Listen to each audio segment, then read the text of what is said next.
Selamat petang, salam sejahtera. Isu hangat petang ini ialah siapa senarai pencabar Datuk Seri Zahid Hamidi sebagai Presiden UMNO. Siapa pencabar Zahid? Sebelum kita teruskan, mohon kiranya anda share video ini kepada semua orang supaya orang tahu siapa yang bakal mencabar Zahid Hamidi dan adakah Zahid Hamidi bakal tumbang pada pemilihan UMNO akan datang. Andainya jawatan Presiden UMNO dipertandingkan pada pemilihan UMNO tahun depan, adakah Zahid Hamidi akan mempertahankannya? Jawapannya hampir pasti iya. Maka persoalan seterusnya, adakah beliau akan dicabar? Jika iya, siapakah pencabarnya? Sebelum kita teruskan, mohon anda juga boleh menyatakan, tulis dalam ruangan komen siapakah pencabar Zahid Hamidi yang anda gemari. Sebelum itu, persoalan yang tidak kurang penting ialah mengapa Zahid perlu dicabar selain alasan lazim menjunjung amalan demokrasi. Menurut desas-desus, sebab utama ialah kerana strategi beliau untuk UMNO menghadapi PRU 15 dikatakan telah mengakibatkan UMNO kalah teruk. Maksudnya senjata makan kawan atau senjata makan tuan. Tak kiralah orang UMNO yang berkata demikian turut angguk kepala apabila Zahid mengurak langkah pra-pilihan raya. Malah ada yang mengatakan sokongan secara terbuka. Lupakah itu? Berbalik persoalan besar, siapa yang mahu atau akan cabar Zahid untuk merebut jawatan Presiden UMNO? Perlu diingat saudara-saudara sekalian, sebagai penyandang, Zahid mempunyai kelebihan.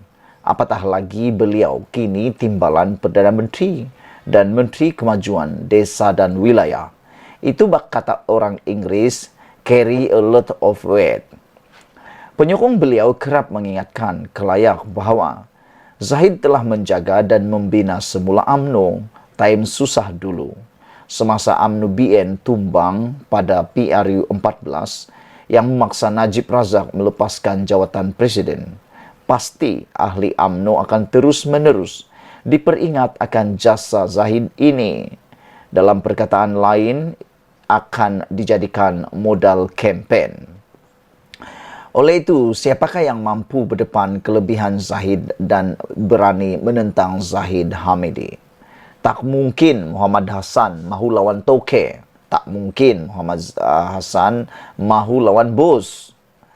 Pemerhati dan penganalisis politik berpendapat, Tokmat selesa di jawatan nombor 2 parti dan rasa senang bersama Zahid dalam Jemaah Menteri Kerajaan Perpaduan selaku Menteri Pertahanan. Anwar Musa, bekas setiausaha parti, dan Sahidan Kasim, bekas orang kuat UMNO Perlis, dikatakan seteru yang mahu lihat Zahid disingkirkan. Tetapi kedua-duanya sudah berada di luar UMNO. Seorang disingkir, seorang lagi tersingkir dengan sendirinya. Jika mereka masih dalam UMNO sekalipun, belum tentu mereka mencabar Presiden parti. Peluang mereka mengalahkan Zahid boleh dikatakan mustahil. Sekarang, penyokong mereka yang masih dalam UMNO mungkin diharapkan membantu sesiapa yang mencabar Zahid kelak. Itulah yang paling hebat yang boleh mereka lakukan. Namun jumlah mereka tidak dapat ditentukan. Begitu juga tahap keberkesanan mereka. Sinar Daily memetik, penganalisis berkata tidak ada kontender atau pencabar kuat yang boleh mencabar Zahid. Antaranya yang ditemu bual portal berita tersebut ialah Nik Ahmad Kamal Nik Muhammad dari UIAM. Nik Ahmad dipetik berkata, beliau tidak nampak sesiapa yang boleh mencabar apatah lagi mengganti Zahid sebagai Presiden UMNO. Bagaimanapun beliau menamakan 3 pemimpin kanan yang boleh mencuba nasib, termasuk Naib Presiden Ismail Sabri Yaakob dan Ketua Pemuda semasa Abdullah Ahmad Badawi menjadi Presiden dulu, yaitu menantu beliau sendiri Khairi Jamaluddin. Saya akui, Ismail tidak boleh dipandang remeh. Lihat saja keputusan pertandingan pada naib presiden pada pemilihan 2018. Beliau muncul pemenang teratas di antara 3 naib presiden, yakni dengan jumlah undi paling banyak. Hanya seorang yang mempunyai networking dan sokongan padu akar umbi boleh melakukan itu. Namun, apabila menjadi Perdana Menteri, prestasinya tidak menyerlah, malah dilihat orang UMNO sebagai lemah. Ini akan sangat menyulitkan jika beliau mencabar Zahid untuk jawatan presiden. Khairi atau KJ memang diakui berkebolehan dalam UMNO dan ketika menjadi anggota Jemaah Menteri Muhyiddin Yassin dan Ismail Sabri Yaakob. Tetapi persoalan besarnya ialah beliau kalah pada PRU 15 dan tidak dapat dipastikan sejauh mana kekuatannya dewasa ini. Imbas kembali pemilihan UMNO 2018. Khairi bertanding jawatan presiden dalam perlawanan 3 penjuru, membabitkan Zahid dan Tengku Razali Hamzah atau Kuli. Zahid menang, tetapi tim Kuli mendakwa Khairi ibarat kacau daun. Jika perlawanan 1 lawan 1, menurut mereka lain ceritanya. Tim KJ pula mendakwa Kuli lah yang kacau daun. Malangnya saudara-saudara sekalian, Kuli dan Khairi Jamaluddin sama-sama kalah pada pertandingan pada PRU kali ini. Sebenarnya ada 2 lagi calon tetapi tidak dapat sebarang undi.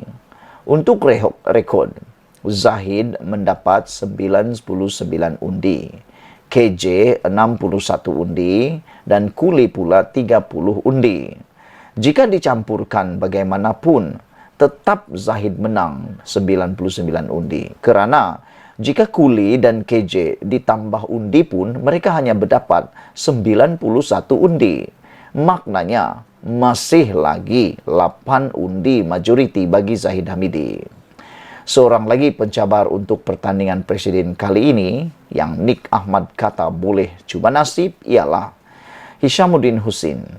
Pengarah program Merdeka Center Ibrahim Sufyan dipetik berkata, ada kabar angin kononnya Hishamuddin berpeluang mencabar Zahid, tetapi keadaan samar-samar sehingga kini. Hakikatnya, menurut beliau, keadaan masih tidak jelas siapa yang akan menentang Zahid.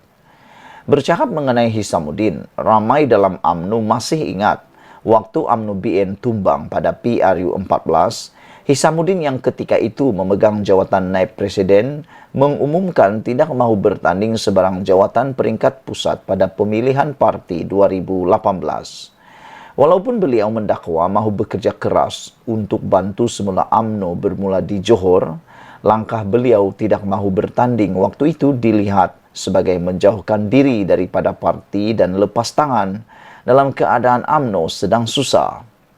Bila UMNO pulih, dia datang menggendang pada waktu senang, kata sumber yang rapat dengan Zahid.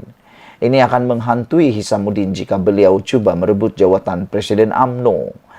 Yaitu, bila UMNO pulih, dia datang menggendeng pada waktu senang. Saudara-saudara, selain itu Hishamuddin juga rapat dengan Azmin Ali, bekas Presiden PKR yang sekarang naib Presiden Bersatu, sesuatu yang majoriti UMNO tidak berkenan. Zahid nampaknya dalam keadaan selesa. Tetapi seperti kita tahu, dalam politik semua boleh terjadi. Politik serba kemungkinan. Zahid semalam dikabarkan berkata, perwakilan UMNO akan memutuskan sama ada jawatan presiden dan timbalan presiden perlu dipertandingkan atau tidak pada pemilihan kali ini. Apapun kata beliau, pemilihan parti mungkin dipercepatkan. UMNO perlu melangsungkan pemilihan paling lewat Mei 2023 bagi memenuhi syarat tempoh 6 bulan selepas PRU 15. Kata beliau, semua 191 UMNO bahagian akan mengadakan persidangan serentak pada hari yang sama di seluruh negara dan mengadakan pemilihan kepimpinan bahagian dan pusat pada ketika itu. Artinya, tidak perlu tunggu cukup tempoh 6 bulan untuk pemilihan parti. Yang mungkin diadakan awal. Kita kena ingat bahawa 22-23 Mac masuk Ramadan. Lepas tu Syawal, lepas tu bulan haji. Jadi jangan fikir tentang banyak-banyak. Jangan pusing-pusing kepala, begitu kata Zahid. Macam confidence saja nampaknya Zahid menang kali ini. Sekian dulu untuk kali ini. Jangan lupa tinggalkan komen kamu tentang isu kali ini dan tekan butang subscribe. Malaysia kita punya, kita jaga sama-sama cintai Malaysiaku. Bye-bye.